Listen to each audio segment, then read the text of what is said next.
podcast number 3, The Crystal Report, a celebration of the gambling lifestyle. Here with a very special guest, Al Bernstein.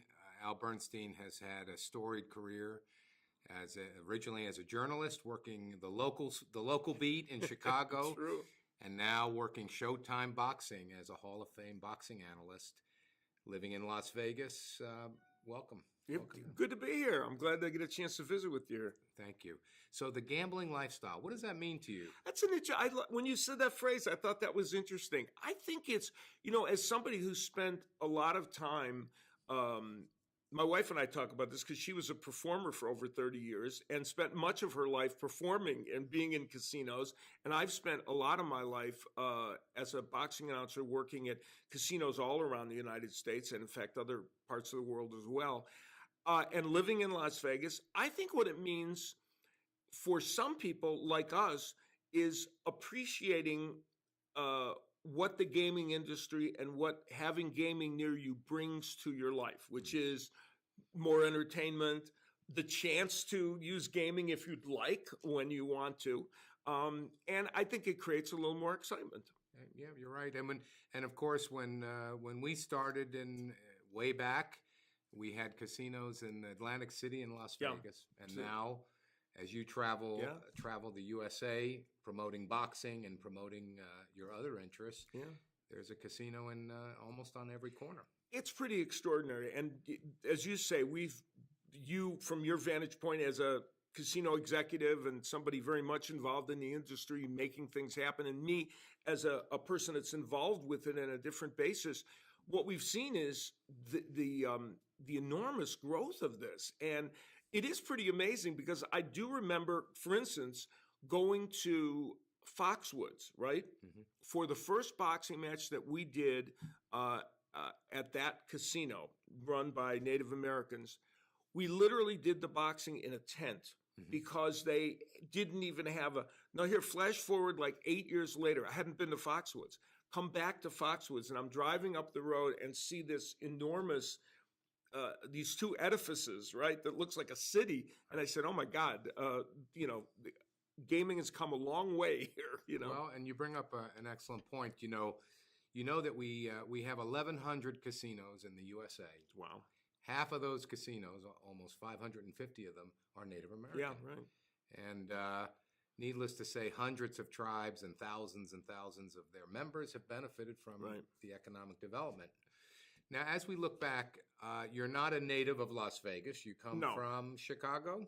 Correct. Yeah, I grew up, born in Chicago, and grew up and lived there for the first 30-some years of my life.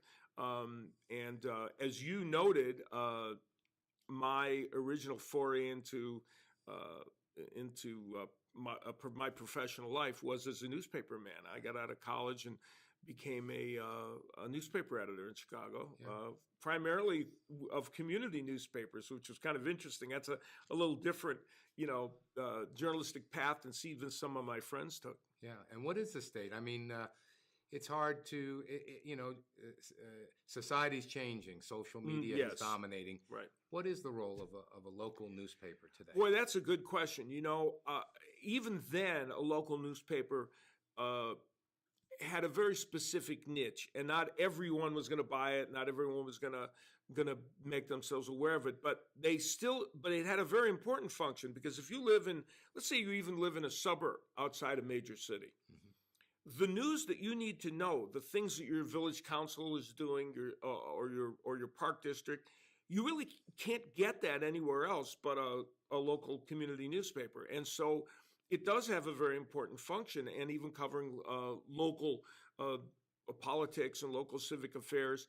And those functions still continue to this day. I know friends, people that I know were involved in community newspapers, and the difference is now there are very few independent community papers. They're mostly run by larger consortiums. I know when I started my career, it was in Kansas City, Missouri, and I was a city attorney. Oh, okay, yeah. I represented about 20 or so cities outside in the rural areas, and I'll tell you, if you wanted to see theater, You wanted to see action, go to a city council meeting. Boy, ain't that the truth? Yeah. That's right. And all those little towns, you'd go there, you feel like you should pay a cover charge just for the right to be entertained by that. Yeah. So when you were starting out and you were working in the local newspaper scene, what was your focus? What did you like about that experience? You know, my goal was, when I came out of school, my goal was to be a sports writer. That was period. That was it. I didn't catch on at the dailies, the Chicago Sun-Times or Chicago Tribune, as a sports writer. So I said, okay, I want to work, and I had offers to work at community newspapers, a chain of community newspapers, learner newspapers. It was a good job, and I said, okay, this is great. I'll do this job while I work my way into doing sports. Well, I ended up staying in hard news for almost 10 years. Wow. And I won this Chicago Press Guild Award for investigative journalism during that time, and all the while I'm trying to get back into sports, and that pushed me further into hard news. And so what I did instead was I freelanced in sports. I wrote for the Washington newspaper covering things that happened in Chicago. Then I started writing for Ring Magazine and Boxing Illustrated because of my boxing background. Had been an amateur boxer. And so I thought, well, if I can't get a job at the Sun-Times or the Daily News or the Chicago Today doing sports here, I'm just going to, And the irony is, I did have a job offer from the daily newspapers to go there and be an investigative reporter. Yeah. And I turned it down, which they couldn't believe, because I said, that's not my career path. I don't want to go there. Yeah. And we're going to move on and talk about boxing, which has been such a rich part of your career. But when you think about Chicago, the town that you came from, and you see it in the news, what are your thoughts? Do you think... do you miss Chicago? What did you think about it when you were there? Chicago is there's several Chicagos, obviously. We read about the issues Chicago's having, and it's heartbreaking when I think of some of the things that are going on there with segments of the community. But Chicago as a city has so much to offer, and it's an interesting tapestry of both people and art, culture. Politics there is fascinating, has been forever, right? And I was very involved in covering that as well. When I miss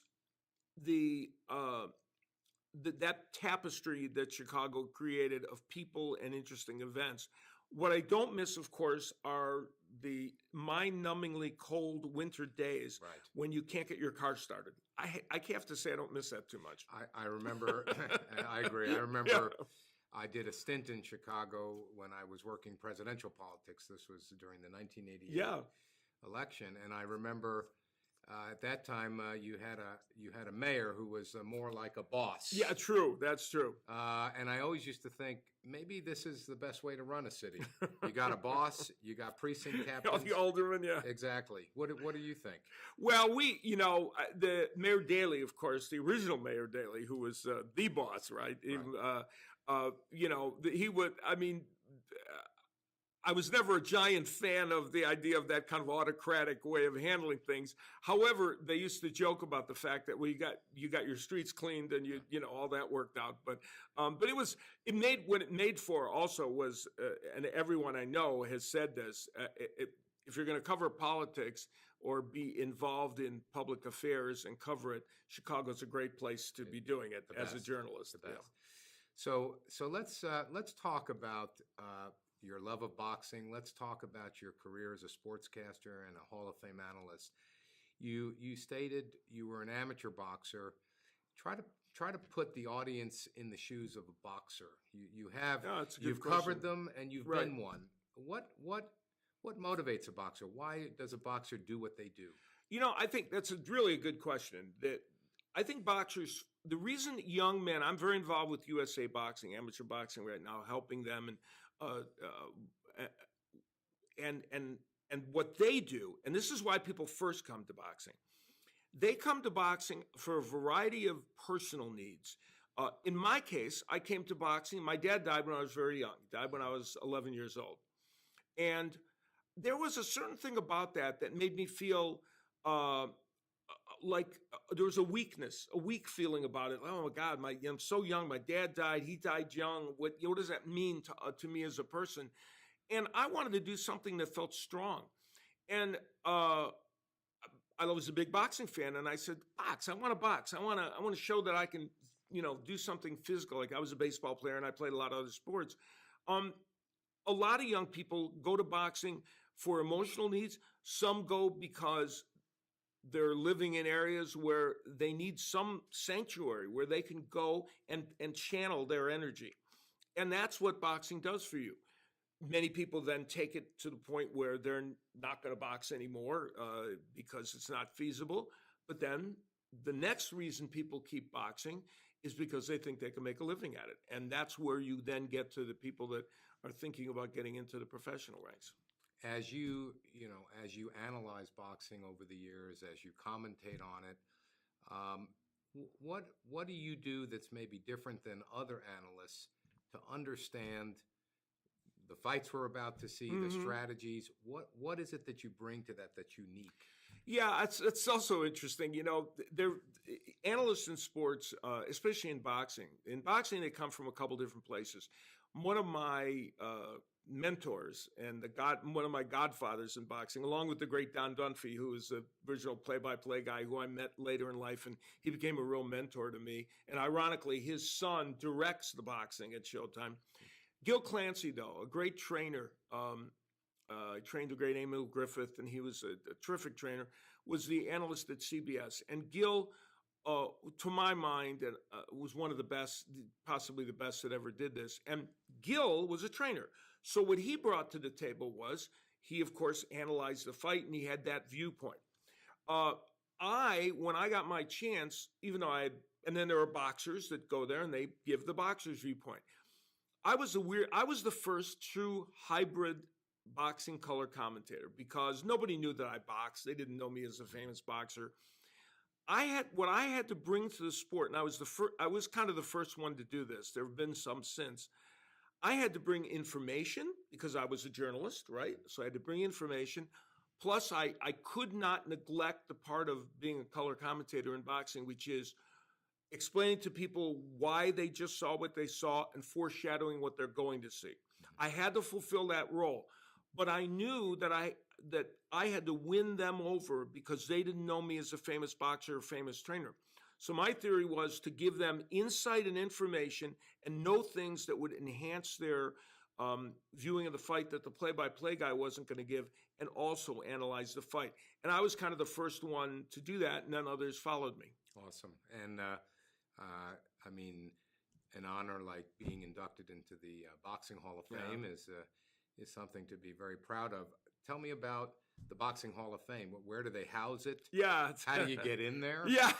Who else is in there? Yeah, it's in Canastota, New York, and it is.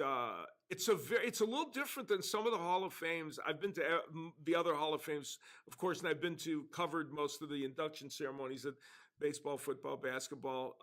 But boxing's a little different. It's in this very small community up in upstate New York, and I know Cooperstown is small too. But and it's when the induction weekend is a very homespun, fun, hands-on, interactive kind of a situation, and I was very honored because I was, I think, the seventh broadcaster that had been put into the Hall of Fame. So I was kind of honored to be in a fairly elite group.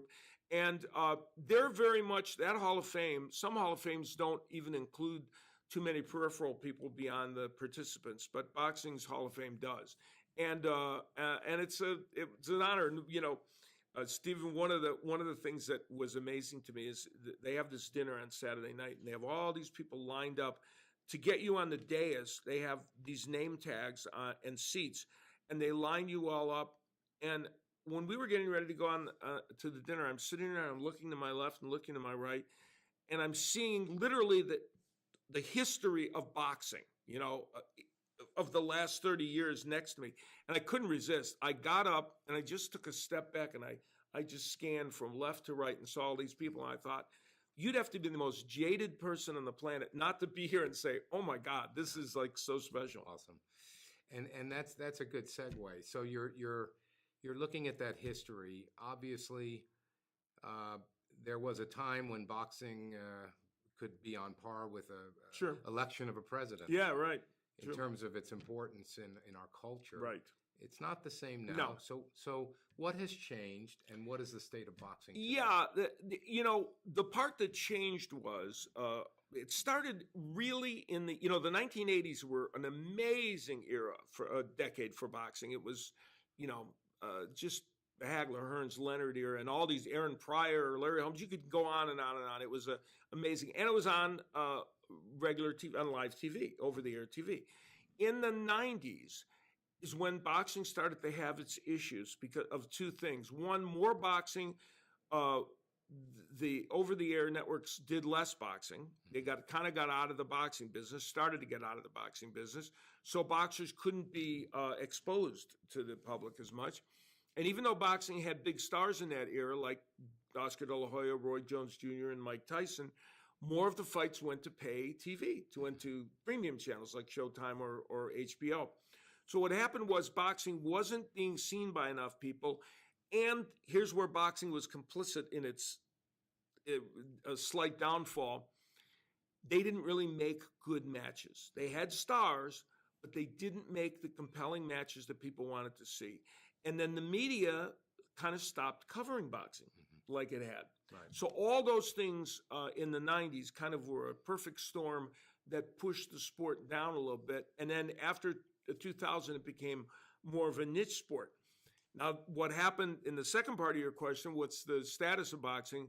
What did happen to the sport is, since there's no one running the sport, it's not like baseball where you have a commissioner, basketball, or, you have all these different organizations that run it that are at odds with each other, and nobody really runs the sport. And then you have all these different promoters who are entrepreneurial, to say the least. But what happened was, it was almost if by osmosis, everyone in boxing realized, if we don't start doing better, we're going to be an afterthought, especially in America. And almost by osmosis, they started making better matches. They started doing more of the right things that they should have been doing. And by the 2008 or 9, the sport was starting its climb back. 2013 was a spectacular year. And by the time we hit last year, the sport is now back on over-the-air TV a little bit. It's also a staple on ESPN and other places that we now consider cable almost over-the-air TV, don't we? We do, and I remember being drug in one time as a businessman to a deal where they were looking to stream the fight, the Mayweather Pacquiao fight. And the numbers they were talking were in the hundreds of millions just for the streaming rights. For streaming, yeah. Yeah. So it's interesting. Do you think the rise of UFC, of course, took us by storm? Do you think having competing products like UFC forced boxing to, as you say, sharpen its pencils a little bit and put out a better product? Could have been a factor. And what boxing did do was it learned a couple lessons from mixed martial arts as it went on. And like you say, I mean, you and I both know Dana White, and I've heard Dana say a million times, he said we were up, they were operating out of a closet literally at the beginning. And even they were taken aback by how much the sport caught on. But I think boxing learned a couple lessons from mixed martial arts. One, and this is kind of the antichrist to the way Floyd Mayweather had handled his career.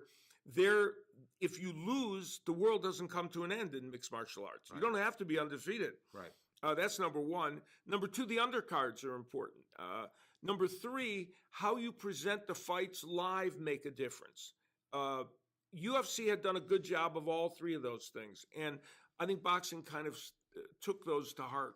And how much, in my industry, I spend a lot of time thinking about how the demographics are changing in the casinos, and what are the products, what are the games, what type of entertainment do we need?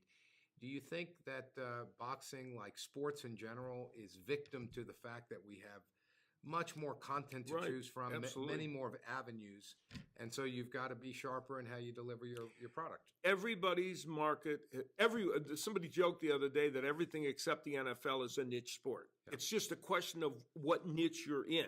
Right. And boxing is intriguing because it's a global sport. All sports are to some degree global now, but boxing has always been global. And the irony is that during the period when boxing was having some of its problems in the United States, it kind of remained strong internationally. And now, I mean, just the other day, they announced the Anthony Joshua, Joseph Parker heavyweight championship match in Wales. They put the tickets on sale the other day. 70,000 tickets were sold in the first hour. Wow. And part of his Anthony Joshua has become a kind of an international star. And I did a fight that he had against Vladimir Klitschko, in which 90,000 people came to Wembley Stadium. So, but internationally, the sport is very, very strong. So there's that interesting dichotomy between how it is, and in the United States, it's certainly boosted itself. But you're right. Now the niche for everybody, you're fighting for that audience. And you better fight for the audience because they have so many other options. I laugh. I think about when I'm getting ready to watch a television show. Maybe my wife's gone to bed early and I'm sitting there and I've got my 100 channels of digital and I've got Netflix and I've got Hulu, right? And what is it I want to watch today? It's almost too much. It's too much. Too much. But the point is, somebody has to grab my attention. Right. Let me ask you, we got an Olympics coming up. Do you ever get involved when you talk about the grooming the future talent in the USA, the future stars? Do you get involved at that level? Well, I do work for USA Amateur Boxing, which is the organization that sends our teams to the Olympics. I work with them. I'm kind of a spokesman for their alumni association, which brings all these former fighters together, and I help them a lot. And they're a very important organization. They're important primarily to help the kids in these inner city areas and everywhere, and really they save lives. But their other function, of course, is to produce a really good international team and to win competitions and all the rest. That's where the U.S. has failed in recent years. You know, in recent years, we haven't done well in the Olympics. It's been a function of a whole bunch of different things. But the USA Boxing is really trying to alter that. And now amateur boxing has kind of returned to a style that's not so specific about how many punches you land, but it's a little different. So it might lend itself to the United States doing better. I'm going to take a detour from talking about boxing because I know from knowing you personally that one of your passions is as an entertainer. I love to entertain. Yeah. And how do you fit that in with a story of a hard-nosed boxing analyst? Tell me about that. It's funny. There was years and years ago. Well, I'll tell you how it all started, and it speaks to what you're saying because there was a story in TV Guide many years ago when I did my first musical show at Caesar's Palace. They did a thing about me and Roy Firestone. If you remember Roy Firestone, who is a fine broadcaster, what Roy is a great impressionist and does all kinds of music and impressions. And they did a story on he and I as two sportscasters who were involved in entertainment. And the genesis of that is that back in 1987 or so, when the Hagler-Leonard fight was happening, just before that, Barry McGuigan, a great champion from Ireland, his dad, he was fighting at Caesar's Palace. And his dad, who was a singer in Ireland, a pub singer, did a 3-night engagement at Caesar's Palace in their lounge there, in great lounge that they had, before the fight. And they got all kinds of people came, and it was a big event, and they did. About 4 months before Hagler-Leonard, I'm having dinner with a bunch of the Caesars executives. And they're all sitting there, and one guy looked at me and said, "Don't you sing?" And I said, "Yeah, I enjoy singing. I used to perform a little bit in Chicago." And he had heard me sit in with somebody in Las Vegas. He said, "Well, why don't you do a show for us before the Hagler-Leonard fight?" And I said, "Oh, okay." Well, I didn't have a show, but I created one. And that was the first, that was the beginning of me really getting involved in music. I put the show together. We did it. It was a lot of fun, and it was successful. And then I did it a number of times around the big fights in the 80s. So if I gave you a choice, I could line up 3 months of boxing matches you could analyze, or 3 months of dates on the road to perform music, what would you choose? This will disappoint some of my fans. I'd probably take the music dates. Okay, that's all right. I enjoy doing it. And what happened was, I enjoyed doing the music, and then it kind of morphed into several different things, and I did it partially out of necessity and partially because it was what people wanted. I would be doing these music shows, and literally in the middle of it, somebody would yell out a boxing a boxing question or something, and we're doing it, and then I would always stay and talk to the fans afterwards. So they got a kick out of seeing the music, but they wanted the boxing too. So finally I said, okay, there must be a way to merge all this together. And from that, what I ended up really doing, and to this day, it's the format that has worked best for me. What I did was, I did this show called The Boxing Party, and then it morphed into an evening with Al Bernstein. And it's what I've been doing around the country when I go to different venues. It includes video of great moments that I have done in boxing. We do a lot of interactive where people can ask me questions, stump me with a question. And then what I do is I toss in about maybe 4 songs that we do video to, and the songs kind of help tell the story, and I relate different stories based on the song. So what I've done is kind of merged it all together. This will put you on the spot, and you can say no, but what's your favorite song of those 4 songs you sang? This song I end up doing a lot, and I'm a proponent. I love I love all music, but I'm more of a Michael Bublé kind of guy in the Great American Songbook. But one of my favorite songs that I do is Georgia, because I tell a story in the show about Manny Pacquiao was fighting Floyd Mayweather Jr., of course, in the big fight, and Jamie Foxx was going to sing the national anthem. And during the day, we were all there. We were there rehearsing, and Jamie Foxx came for his sound check, and Manny Pacquiao had been being interviewed, so he was off in another room. And I walk into this one room, and there's Jamie Foxx and Manny Pacquiao. Manny Pacquiao likes to sing; he always used to sing. And they're rolling into the song Georgia. And Jamie Foxx and Manny Pacquiao, come on, we go. There we are singing Georgia, right, in the top of our lungs. But that song I love. It's a classic old Hoagie Carmichael tune, but everybody knows Ray Charles' spin on it. Can we get a bar out of you? Georgia, Georgia, the whole day through.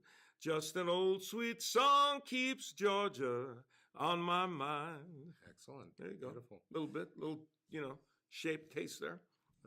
Let's take a break, and we'll come back and finish up. Sounds good. Okay, back at the Crystal Report with Al Bernstein, famed Hall of Fame boxing analyst. We've been talking about Chicago. We've been talking about the gambling lifestyle. We've been talking about boxing and its past and its future.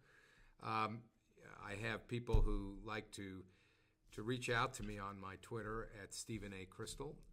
One question comes, who's been your favorite fighter to follow? I mean, you probably get asked that a lot. Yeah, as a young boy, my favorite fighter was Sugar Ray Robinson, watching him.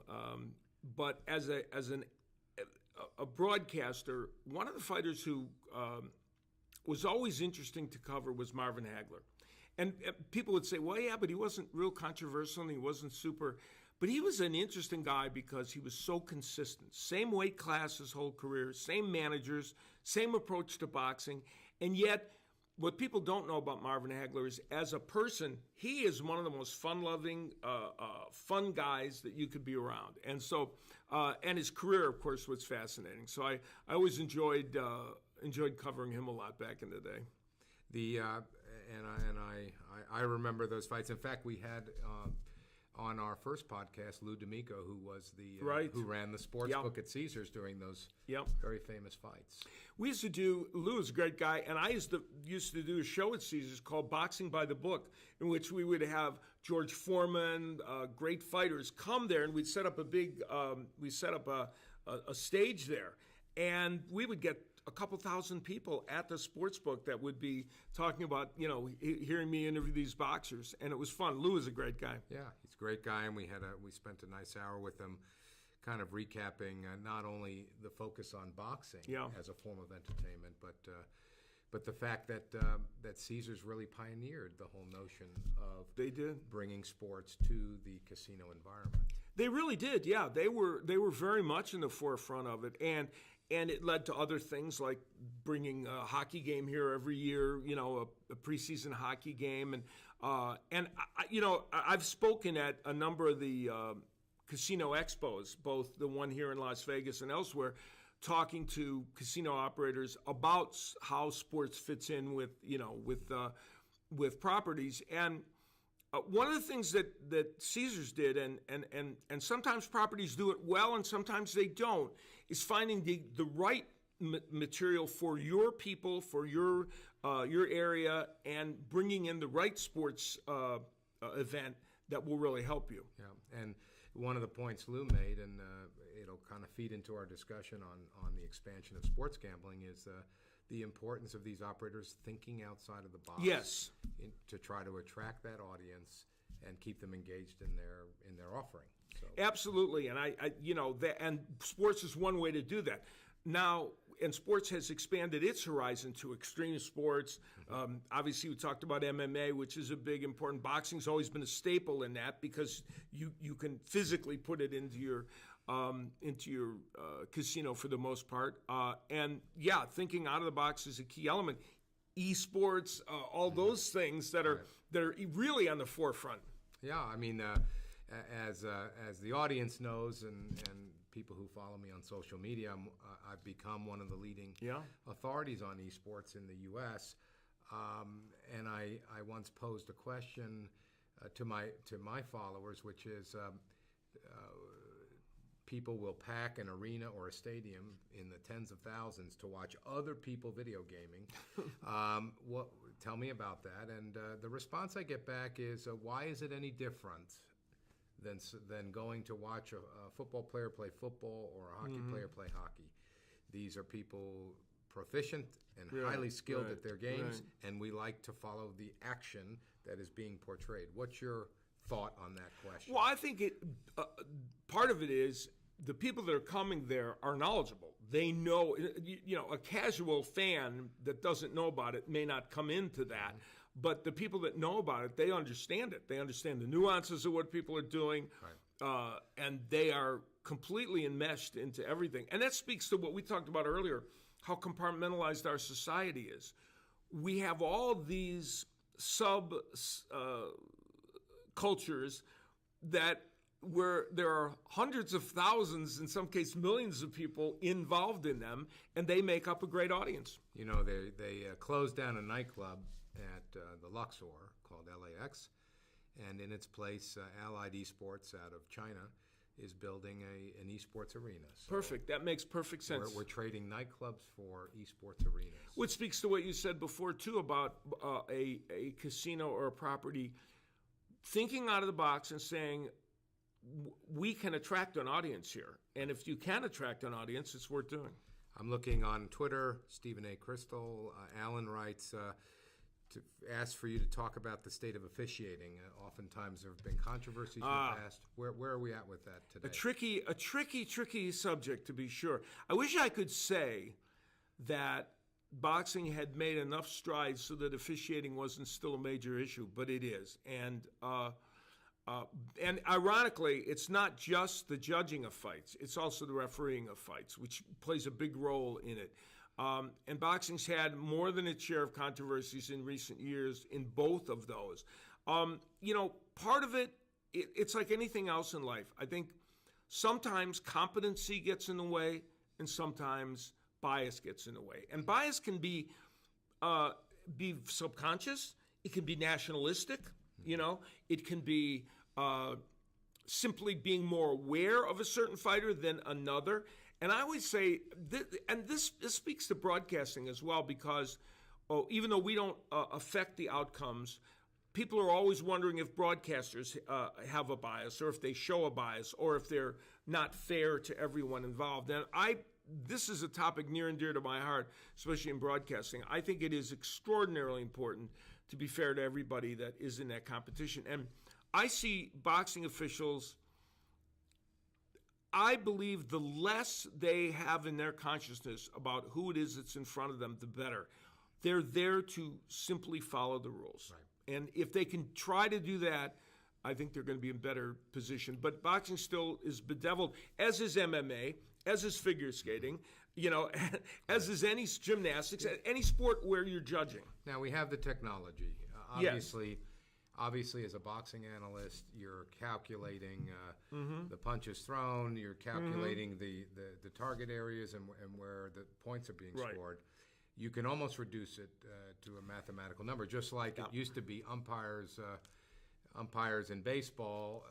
Now that on the screen, they have the box. Do you see evolution of technology changing this human dynamic?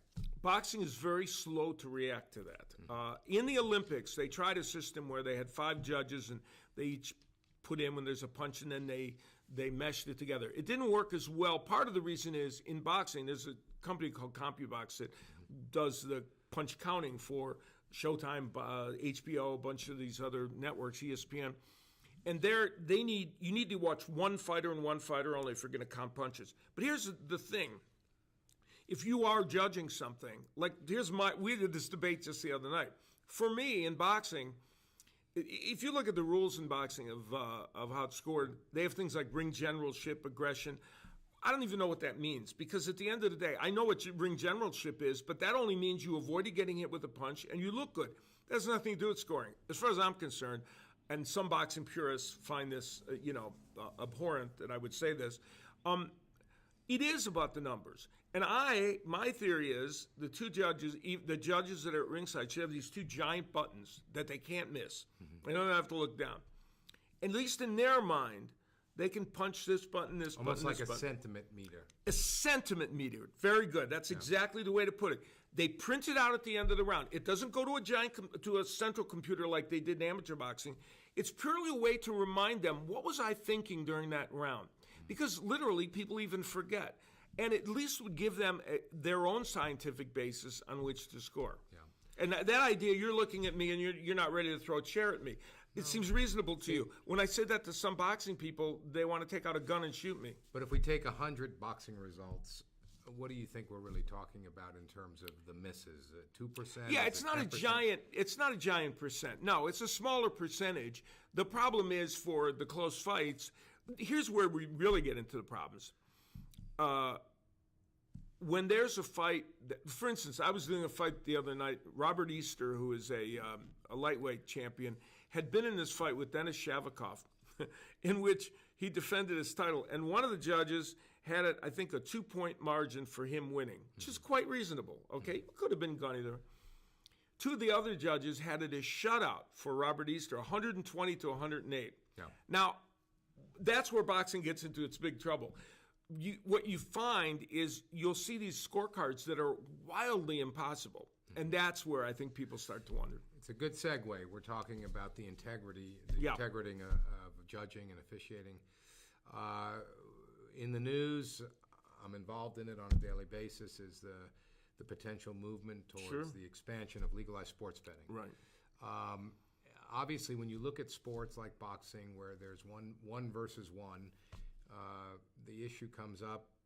What is and we look at some of the movies and some of our culture. The fixing of fights and so forth. Do you have any concern as we expand sports betting that boxing is susceptible? No, I think fixing, even what we're talking about, is something beyond fixing. As you point out, there's the cultural, colorful, and in fact accurate depiction of boxing matches having been fixed.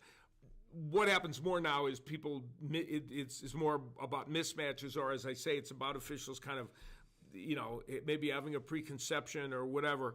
But I don't really think that's going to be, I don't really think that is a major issue. And part of it is because we've had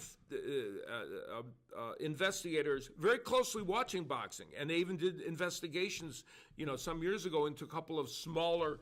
The place where that may happen, where it's happened before, are not in fights that would even be bet on these, beyond the lines, but more local fights where somebody's trying to get a win for someone. Let me open your eyes on one thing, just as an example. I have a company that called UMG Gaming, and it sponsors peer-to-peer competition for video games, Call of Duty. And we're meeting with a gentleman who runs a not-for-profit in London called the ESports Integrity Council. And he tells us that when we put on a match at the Tropicana Casino in Tahoe, that there was Russian betting activity on that match. And so I know, for example, in Europe, we've now moved to where you can bet on every single play, every single minute of a soccer match. Wow. So I'll ask the question a different way. Yeah. If we had a situation or we had a regime in USA like in Europe where you could bet on every second of a round, number of punches in each round, do you think as you divide the fight into a series of events, it's interesting. Well, where you could still fight to win, it's more dangerous that way. Yeah, no, that is illuminating to me because that is one of the things that I know gaming has gone in that direction, even in the United States, where the bets are more precise now, and that does create more of a. And we had the scandal in the NBA with the official. So it's not as if it doesn't exist. It does happen. Yeah. But that would be certainly that raises a whole other specter and makes it more difficult for those people trying to regulate this. Right. So I throw that out. Obviously, that's interesting. Obviously, we first have to legalize it or have the Supreme Court make a decision. Right. But so we've talked about boxing. Obviously, we've talked about journalism and the importance of what local newspapers used to do. We've talked about entertainment and your love. In the remaining minutes that we're chatting, is there anything else about you as a person, about what's important to you, about things that you support beyond just what you pursue as a Showtime boxer? Is there anything else that you're? Well, a lot of my efforts now. I mentioned a lot of my efforts from we here in Las Vegas. The most important thing that I think, my wife's a cancer survivor, and she did a remarkable thing while she was in the midst of fighting stage 4 breast cancer. She, along with her oncologist, Dr. Marianne Allison, actually founded a place called the Caring Place here in Las Vegas, which is a facility that where people can come in and get complimentary services if they have cancer or their family members.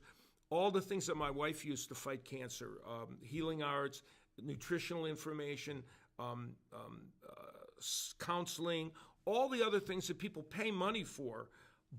But they created it, and I was on the board, and we got board members to do it, and it's been a remarkable place here in Las Vegas that's really helped people. And now the Nevada Childhood Cancer Association has taken over it, and I sit on their board. So that's one of the focuses of my life and my wife, to continue the work of the Caring Place here in Las Vegas to help people touched by cancer. So that's a big.